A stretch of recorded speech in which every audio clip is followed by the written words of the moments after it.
Let's acknowledge our partners helping us to put together Success Africa 2026. Don't forget, this is the 19th edition. The video is an old documentary on our 10th anniversary, and we are producing and working hard towards our 20th anniversary next year. I thought you put your hands together one more time. Oh, do it better. Okay, so those who know how we do it, I think I have to do something, then they know that. Yes, please come, join me here. Come.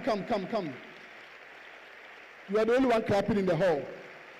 I want to give you 100 Ghana cedis, 100 Ghana cedis from GCB Bank. Do you have the GCB mobile app? Open an account. I'm having an account. You have an account? Yes. Put your hands together. He has 100 Ghana cedis already. Oh, come on, show some love.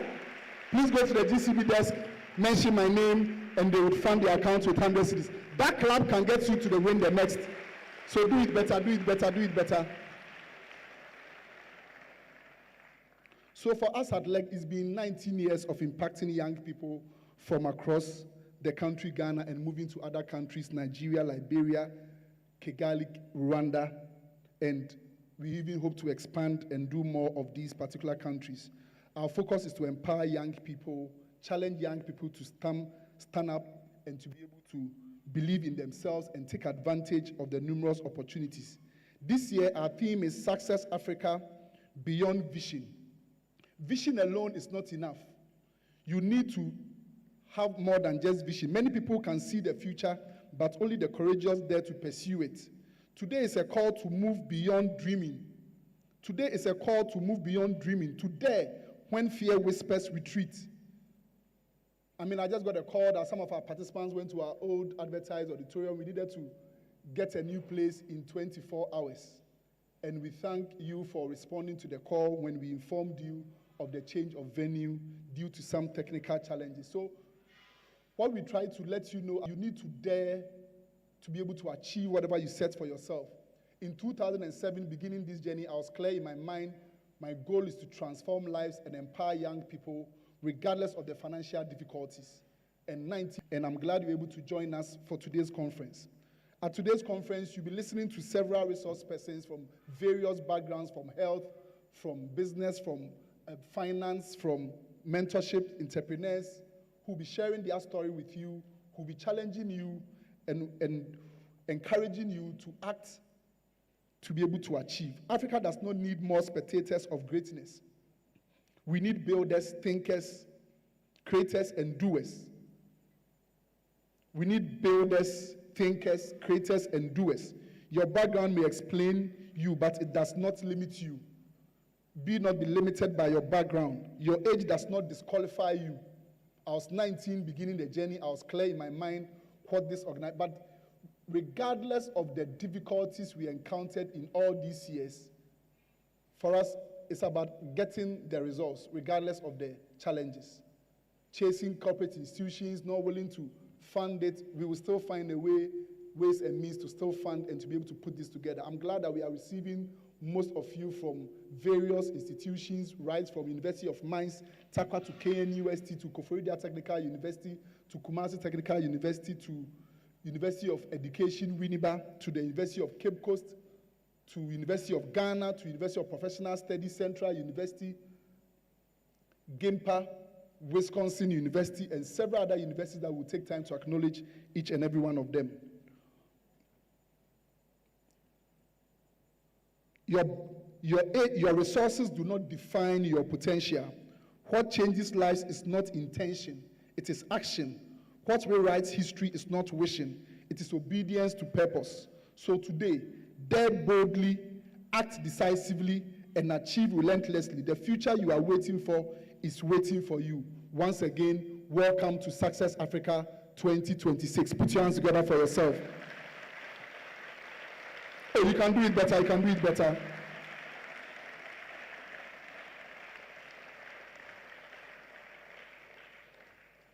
Every activity that goes on here, allow it to inspire you.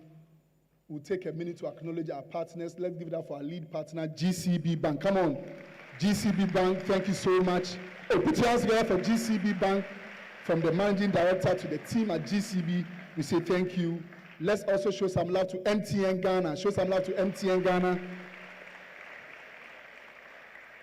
Acknowledge GB Foods. GB Foods.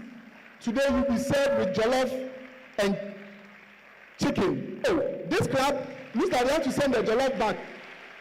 This club cannot push GB Foods to serve the jollof. Oh, put your hands together for these partners. Let's acknowledge 𝗓𝗏 Chartered Institute of Management Accountants. Come on, show some love to 𝗓𝗏. Again, give it up to 𝗏𝗏 Drinking Water. Thank you so much for your support. To the Institute of Chartered Accountants, Ghana, please let's show some love for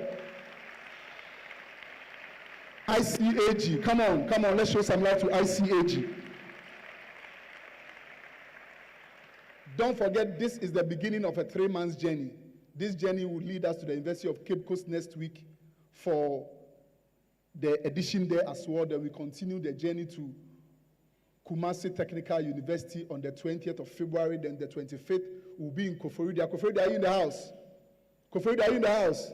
Thank you so much for coming. We'll be joining you at the Koforidua Technical University on the 25th. 27th, we'll be at the University of Mines and Technology. Oh, I thought you clapped. You, Matt?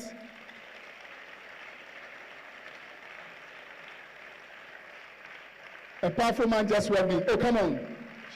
Show some love to the head, executive head. Oh, is that what you can do to show some love to the executive head, retail, 𝗓𝗏, 𝗑𝗏? Oh, come on. Oh, show some love. Thank you so much, 𝗓𝗏. Oh, is that what you can do? My audience, why are you doing this? My speakers respond to your loud. You may never know. Somebody can walk away with 5,000 Ghana cedis. This club cannot even bring 500 cedis. We are streaming live on www.successafricafoundation.com. You can share the link with your friends. Aha, the gentleman there. It looks like you are heading to the money zone. This man has worked tirelessly to make sure we are able to do this year when all hopes were lost, when we decided to give up and close down this. He called and said, I think we can do something. One more time, show some love to 𝗓𝗏 𝗑𝗏, the head retail executive head, GCB Bank. We'll continue our journey to KNUST on the 13th of March. The next day on the 14th, we'll be at the University of Education, Winneba, and we'll continue to University of Health and Allied Sciences, UHAS, and then we'll be coming home to Ghana Technology University, and then we'll be crowning it all at the Pentecost University. So we are beginning from Accra. Oh, Piru, are you there? Oh, Piru, thank you so much. I didn't know you were in the house. Oh, Piru, Pentecost University is in the house. We'll be having the grand finale there. Oh, come on, put your hands together for our colleagues from Piru. I thought you wouldn't come. Oh, Piru, God bless you, God bless you. I know you're on vacation, but you still made time to join us. Thank you so much for joining us.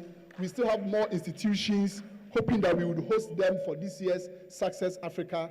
We are still collaborating with our partners to see how we are able to reach several universities. But this year, our goal is to be in Kigali, Rwanda. I thought you clap. We'll be in Ethiopia. We've got delegation from Tanzania who wants to be part of this particular experience.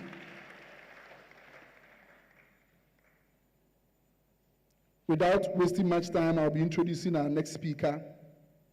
But watch out for my new book titled Discovering and Excelling in Your Purpose.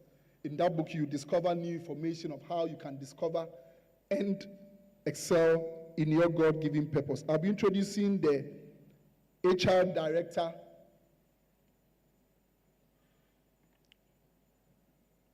I'll be introducing the HR director of GB Foods, a very powerful woman who is also in the area of human development, HR, empowering the people, recruiting people, training them and empowering them for GB Foods Ghana. Join me, let's welcome our next speaker, Miss Linda Aayi. Oh, come on. Hey, so mommy, who is going to do our day jollof? Oh, Kwame. You know our secret, right? Yeah. Afia. Yes, me. I've got it. Now, add your Chino jollof mix. the perfect blend of tomatoes, pepper, and fine herbs and spices to ensure a consistent taste every time. And there you have it, your original Ghana jollof. Good morning to everyone. To Albert and team, well done for really this great initiative you've been rolling for 19 years. That's commendable. Well done to you, to partners, you're duly recognized, to other speakers, to ladies and gentlemen, students in the house, and traditional leaders, those joining us virtually. Good morning once again. My name is Linda Aayi. I'm HR Director for GB Foods Ghana. And I'll be sharing with you today on how you build credibility before the opportunity. Okay. Now, Albert started on a very high note, so we keep the energy. And if you didn't have breakfast before, it'd be tough, but look forward to the jollof and power up, okay? I can't hear you. Look forward to the jollof and power up. All right.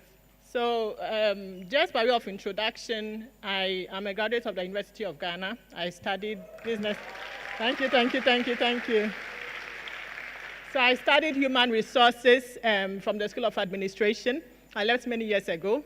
And in the last 20 years or more, I've been building my career across 5 industries, mainly in Ghana. And one of the big passions I have, I co-share in this vision, is really building capacity, because you hear a lot of employers say there's a big divide between the world of education and the world of work, that graduates are not ready for school. And so there's been lots of initiatives to bridge this gap. And that's why I applauded Albert and his team earlier. And congratulations to you also for taking advantage of this. You're building the credibility, so give it up for yourselves.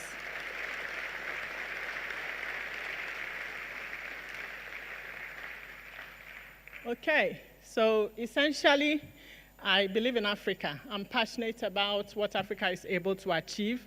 I know we have so much resources, we have so many talents, we have everything going for us. We have opportunity to improve in some areas, but I believe over the years, even though it's not at the speed I wished, I see progress. And all of you also give me hope. I mean, students in school are not sitting still these days. They're studying, but they're also juggling many side gigs, and that gives me hope for entrepreneurship for the future. So over there, you see me and my children. We like to do all sorts of things. Family is important to me as much as career. I'm a Christian, and so you see snippets of this also coming through. Let's look forward to a very amazing 15 minutes or so, because I've used some of my time. I start off with the introduction of my company, GB Foods. We are a food company mainly in Europe and in Africa. We are present in about 35 countries. We produce about 50 products. In Ghana, you know the brands, so Gino, Pomo, Bama, Jago. Please move to the next slide. And so we are passionate about making food available. Food brings opportunity for families and people from all backgrounds to connect. And that's where our passion is, because at the table, magic happens. That's where business deals are brokered. That's where families connect. That's where dreams are fulfilled. And we are very passionate about powering this. Next slide, please. So here are our brands, and on the next slide, you see our products. So the 𝗔𝗙𝗏𝗏 is the newest kid on the block. If you haven't tried it, please do. Today, you get the opportunity to sample it. And then we've got our tomato mixes. We've got our Jago condensed milk, our mayonnaise. And next time you go shopping, please put a GB Foods product in your basket. Thank you. Now let's go on to the agenda for the day. We're talking about credibility. So we'll look at what is it, and why should we even bother about credibility. And then we'll look at what components make up credibility, how to get it, what the challenges are in your journey to getting it, and then we'll wrap up with a commitment, because we cannot come here, take advantage of this opportunity and the investment that has gone into this and remain the same. We would take commitments that we can then share testimonials about in the next forum. Okay, so why bother? Why should we bother about credibility? What is it? Why should we bother? I like an engaging session, so I'll be throwing to use now and then. Okay? Now, some statistics, not to scare you, but to let you know why you should bother. Globally, we have over 73 million people, young people who are unemployed. And this is not because they are not qualified. They have schooled, they have the right certificates, but they do not have jobs. In Ghana, about 32% of our youth fall in this category as well. They do not have jobs. And long-term employment, which is people who have been looking for jobs about 12 months or more, also keeps increasing. In Ghana, 29% of our population are job seekers. So if you look at our population of about 36 million, 29% of this population are job seekers. Competition is high if you look at these numbers. Already, there are people in the workplaces. Okay, some are retiring but at a very reducing rate, and many are waiting to come in.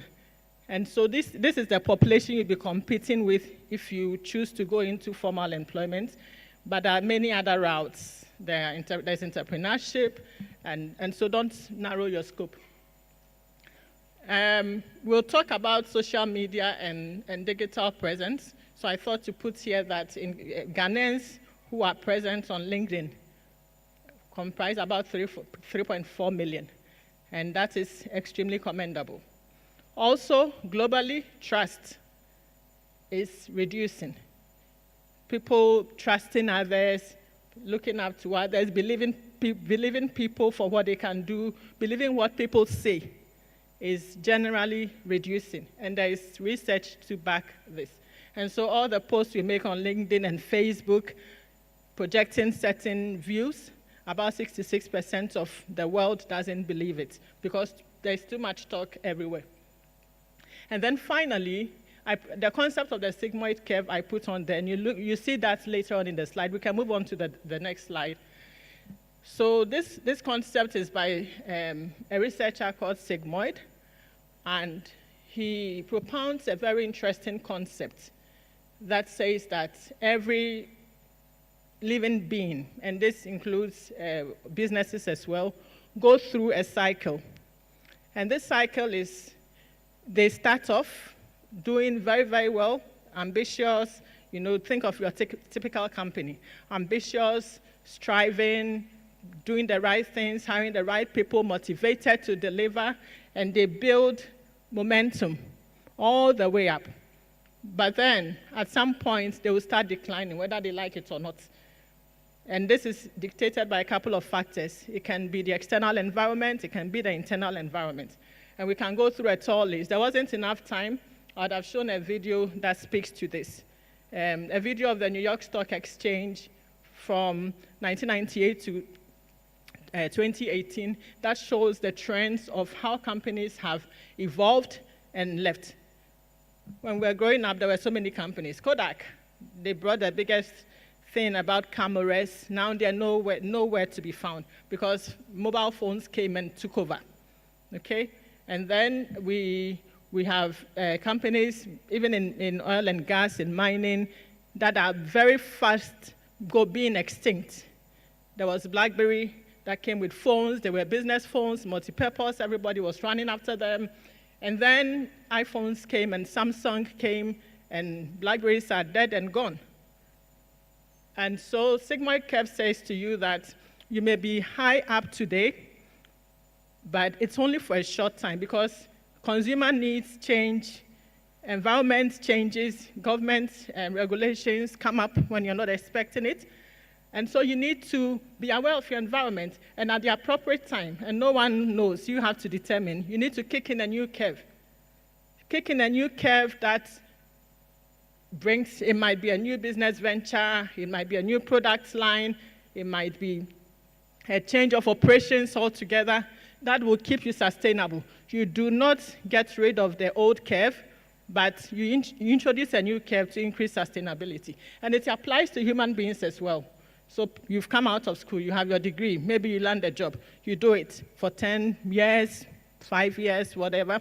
At some point, diminishing returns set in, and so you need to kick in a new curve, maybe get an MBA, apply for a new job, get a professional certification that keeps you continuously relevant. And you do this throughout your career. which is why you need to plan. Okay, let's move on to the next slide where we now talk credibility. So what is this? We've all waited in hallways of interviews. At what point do you build credibility? Is it when you leave school? The answer is no, because it will be too late to prepare. Credibility is built early. And so you're on the right step, joining sessions like this while you're still in school because you're getting ready. When the opportunity comes, there will be not enough time. So credibility is generally what people believe about you, especially when you're not in the room. What do they believe about you? And they refer to what you've done in the past and what you've told them to believe about you. So they'll refer to experiences they've had with you, sometimes comments they've heard from others, sometimes footprints you've left on social media. That is how you build your credibility. I refer to the Oxford Dictionary. It says it's the quality of being trusted. The quality of being trusted. And so we see one key component, trust. Are you trusted? It's also the quality of being convincing or believable. And this comes to how you project yourself, how you show up, what you say, what you do, the manner in which you do it, your body language, everything about it. So are you showing up? Are you being trusted? Are you being believable? This builds your credibility. Next slide, please.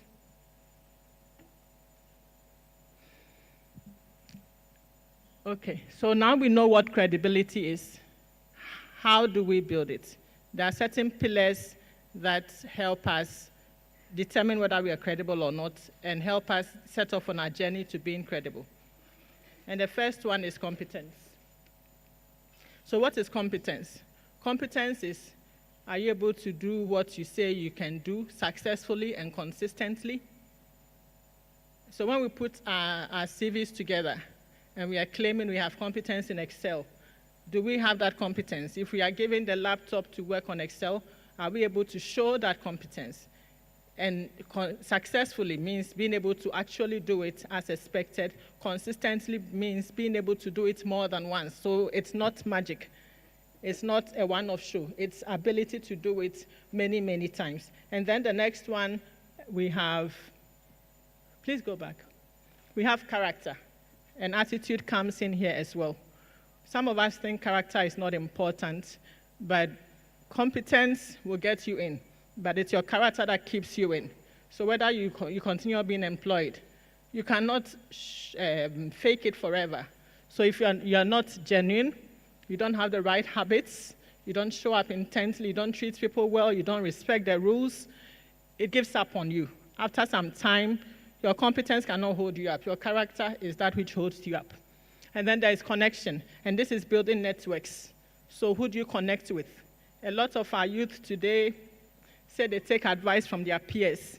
They take advice from their peers and then from ChatGPT. Apparently, ChatGPT is for relationship advice. But when you're building connections, you have to build at every level of the organization and at every level of society, because the value and experiences of people influence the advice they give to you. And so you can't only keep friends at your peer group level. They think like you, and the quality of advice you get will not be anything to write home about. So you build different levels of connection above you, at your level, even below you, so that your judgment will be influenced right. And then the last one is consistency. We've spoken about it already. So do it more than once, do it consistently, and that's how you build the habits. Now let's look a bit more at competence on the next slide. So can you do the job? Can you do it successfully and consistently? What are the pillars to show you can do it? Show up prepared. Show up prepared.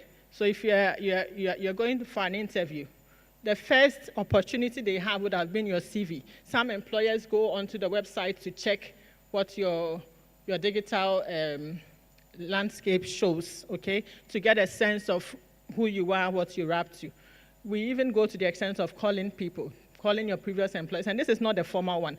If I know someone in company A who knows you, whether they know you or not, they may be able to give a view, and this is not the formal one. So if the person is a friend, chances are that they will give me more honest feedback about you than if I went through the formal route. And we do all that. We do both the formal and the informal routes. So show up prepared, build the skills, and take them seriously. Now you're in school, you have lectures, you have assignments, there is group assignments. Are you contributing as you should? If you took feedback from your group mates or from your lecturer, what would the feedback be? It contributes to your preparation. Practice makes perfect. So if you take things seriously in school, if you have the habit of showing up prepared in school, then chances are that you translate it once you start your own job or start employment. And then the second point is learn beyond the syllabus. There is a basic expectation that everyone knows the syllabus by rote. So if you're sticking to it, then you're not standing out. Okay? If you want to stand out, then you have to go over and beyond. If you look at sportsmen and women we admire, talk of your Ronaldo, talk of your Bolt, they tell you that they make huge sacrifices with the objective of standing out.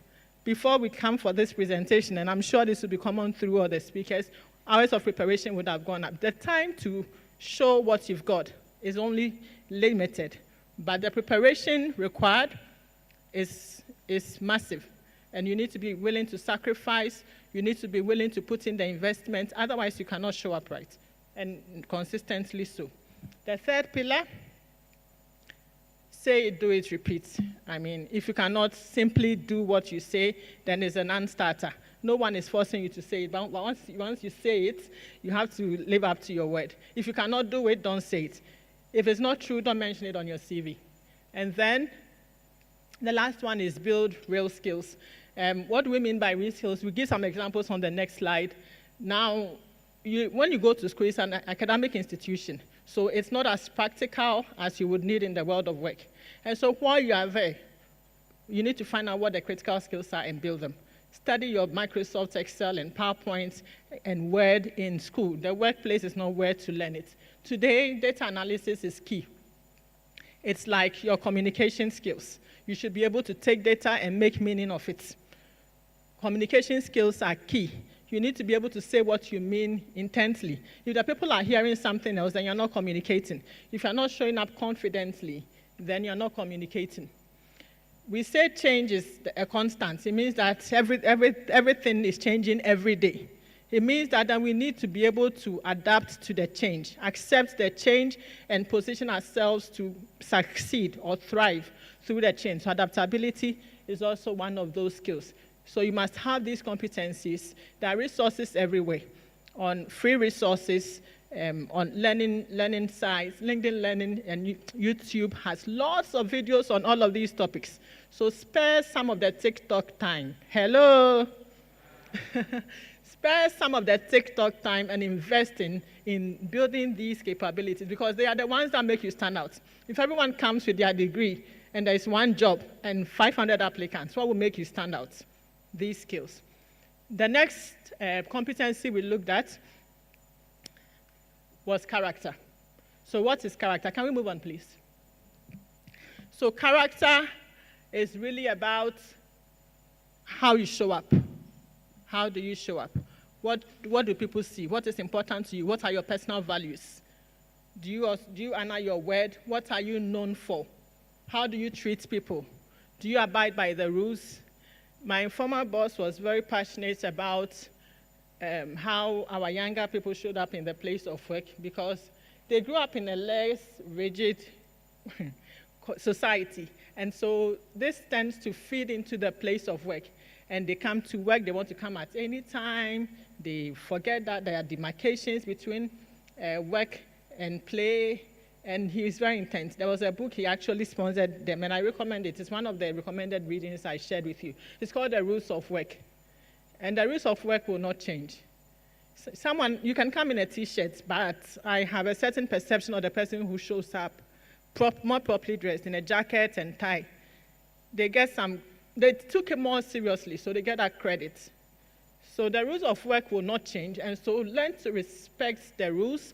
Learn to play by them. Learn to treat people right, whether they are your peers, whether they are cleaners. The fact that someone is a security man doesn't mean that you show them disrespect. So all of this come under character. Owning your mistakes. It shouldn't be the other person. Even if it is the other person, it came to you for a reason. So take accountability and fix it. Don't say, no, it's not my mistake, and then blame game. No, but it's my lecturer. What about the lecturer? If the lecturer didn't teach you, you're supposed to, remember on the previous slide, you're supposed to learn beyond the syllabus. So what happened to that? So instead of making excuses, plan recovery and take control of your studies or degree or life as you have it. We also have a sense of entitlement. People come to work and they think they're entitled. No, you're not entitled. It's a privilege, even if you earned it, because it could have been someone else. So that sense of modesty, that sense of curiosity, humility, to learn. Remember the sigmoid curve? If you think you have arrived, then it's pride. So kick in the next challenge so that you're constantly challenged and you're constantly developing yourself to be better. And then we move on to the next. So the next, we just finished character and integrity. So pillar 3, connection. And here is where I spoke about building valuable networks. What is your objective with the connection? Not for the sake of it, whether it is in person or on LinkedIn. What is your objective of the network? Let that guide who you connect, and connect at all levels. And remember, quality over quantity. So connections that can help you. If you want to charter, the best person to, get a professional qualification, the best person to guide you is someone who's been there. If you want to work in oil and gas, the best person to guide you is someone in corporate, in case you're not finding someone who's been in oil and gas. So be intent about the connections, build it at various levels of the organization, and learn to add value. Always bring value to the table. Value can be some advice. Even if the person is more senior, has more experience, there's some value you can bring, which is why I was saying get friends even at younger than you. So your experience, what's happening on campus, your perspective of life, without even the person offering or asking for it, can be the value you bring. But take the connections also seriously. When they commit time to you, show up. When they give you assignments, do it. Take initiative and tell them about it. Because if you don't show value for my time, chances are that I will not keep offering it. Okay. And then invest in others. It's never too early to invest in someone. You're benefiting from here. When you go, share with someone. Take someone in year 1 if you're in year 3 or 4. There's something to give. So keep giving back. That way we can build a cycle of people who are better than us. It's never too early to start. As you get, give. Now the final one is consistency. And consistency is, are you known to be able to do it? Can I predict that you did it? Have I seen you do it before? I need to be able to show that it's not a one-day show, that you've done it every day so consistently that it's beyond doubt, that I can even say without thinking that I trust you. I have had my last 2 jobs or so by referral, and there are so many jobs I applied for that I didn't get. I thought I was qualified for them. I applied for them. I interviewed for a number of them. Some typical of us HR people, forgive us and we'll do better. So some you may not get feedback. Some they would make you an offer and you reconsider and say, okay, no, thank you, this is not for me. But what struck me when I did this reflection was, on 2 or 3 occasions, it was a referral.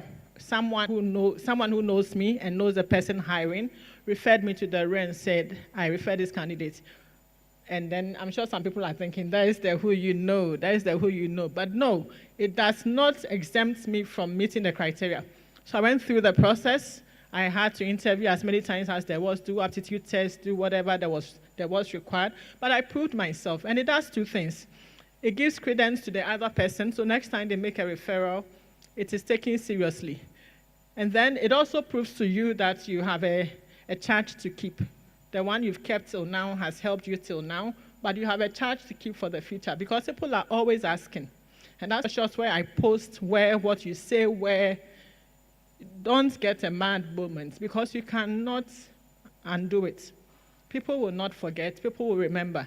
So be consistent about the good things, about the positive traits that you and your family will be proud of. And leave those positive traits because they speak for you. It's so difficult to be consistent, extremely difficult. But how can we ace this? It's good to be brilliant. It's good to be the whiz kid that everybody knows. Start running 500 kilometers. But if I start running 100 meters every day, and I can do it every day, it's better than the one that does one sprint of 500 and then cannot be seen. So first, focus on consistency, build reliability, and then if you can blow the scales, please go ahead and do that. Start smaller than you think. If you can do 10, start with 5. Neuropsychology teaches us that the mind plays that way. First, you need to start getting used to the habit. Then it goes into autopilot. And then as you start doing it, you start building interest, and then you like it, and then you can do more than 5 minutes, and then you keep going. So start small. Don't scare yourself. Otherwise, your mind and defense system will shut down. Please go back. There's a few more interesting points on that slide I wanted to share. Okay. So create clear clues. You need to, because you're holding yourself accountable, you decide, every day I'll read for 30 minutes. I'll do it after my morning prayers. If pray every day, do it. Pray, do it. Pray, do it. And get into your rhythm. Remove friction. It will not be easy. Things will come that distort you. If you know that the phone disturbs you, put it away. Don't let the phone control you. Put it away, finish that routine, and get the phone. And then sometimes you step back on track. Oh, did I miss it one day? Okay, get back on track and follow the rhythm. Okay, so these things will happen, but get back on track and follow the rhythm so that you keep your focus. I had a little consistency challenge on the next slide where you make a commitment. We've talked about a number of things. What is your biggest pain point? Where is your opportunity? Is it punctuality? Is it completing your assignments on time? Is it contributing to schoolwork? Is it just being consistent? Or is it procrastination, something you've procrastinated on forever? Give yourself a challenge and say, starting today for the next 7 days, this is what I'm going to do. Show up on time all the time. When you're done, then you take the next challenge because you need to build it. Credibility is it doesn't show up suddenly. It is the little habits you do every day that helps build credibility. So pick one, build on it. When you master it, go to the next one, build on it until you are proud of where you've reached as credibility is concerned. Next slide, please. So why should we bother? Because it helps you spot opportunities. If you are preparing for something, how likely are you to miss it when it comes? Very unlikely. So if you are preparing for something, I want to work in this organization, and then you do get your internship, get the interviews, ask what opportunities are available and what it takes to get in there, and you are preparing. When the job advert comes, are you likely to miss it? Most likely no. So it just keeps you in track for the opportunity, and you identify it faster as well because you've been anticipating it. Because you're also working on it, you adapt better. So you've built your defense mechanism, your mindset is aligned, you're building the skills required, you've built the connections, you've been consistently practicing. When you go in there, like we like to say, hit the ground running. So you are just mentally ready and you are able to move on to productivity much faster. You also gain quicker respect because respect is a function of achievement, which is a function of credibility. You form valuable networks because people take kids serious. There's a gentleman in my office who, when he was a service personnel, and we take really rigorous assessment for these service personnel. When he was a service personnel, he was schooling himself. So he got some needed certificates in data analysis. And now he's the whiz kid around. When he finished, he got a job. The interview was easy because he had already built so much credibility. The interviewers didn't even come to know about him because they know his work already. He got a job, and a few months into the job, he got a promotion. This is 6 months. So it's possible. This is the story of